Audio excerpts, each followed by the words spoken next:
ಮಗಳೇ, ಮೊದಲಾಗಿ ಅಡಿದಾಬರಿಗಳಿಗೆ ಹೊಂದಿಸಿಕೊಳ್ತಾ ಇದ್ದೇನೆ. ಶುಭವಾಗಲಿ. ಬಿಡುಗಣ್ಣ ಬರ್ಧಿಲರಿಂದ ಬದುಕಿಗೊದಗಿದಂತಹ ಬರ್ಭರ ಭೀಕರತೆಗೆ ಬಿದ್ದರಿ ಭವಿಷ್ಯದ ಬೆಳವಣಿಗೆಯ ಬಯಕೆಯು ಬಸಿರೊಡೆದ ಕಾಲಕ್ಕೆ ಬಂಗಾರೋಧರನಾದಂತಹ ನಿನ್ನನ್ನ ಭಜಿಸಿದ ಭಗವಂತ ನನ್ನ ಭಾವ ಪೂಜೆಗೆ ಮೆಚ್ಚಿ ಮೈದೋರಿದೆಯಾ ತಂದೆ.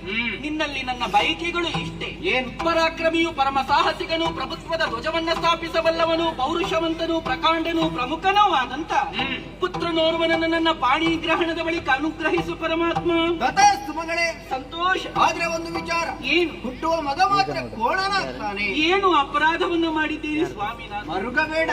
ಮರುಗದಿರು ಮಾಲಿನಿಗೆ ಮುನಿವರ ನುರಿದ ವಚನವೋ ತಪ್ಪಲರಿಯದು.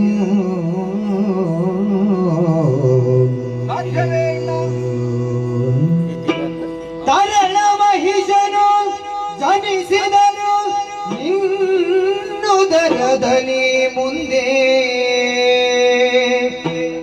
ಧುರಪರಾಕ್ರಮಿ ಎನಿಸಿ ತ್ರಿಜಗದಿ ಮೆರೆಯುವನು ಘನಕೀರ್ತಿಯಿಂದಲೇ.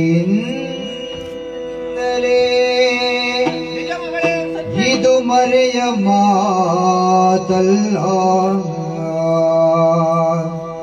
ವಿಧಿ ವಚನ.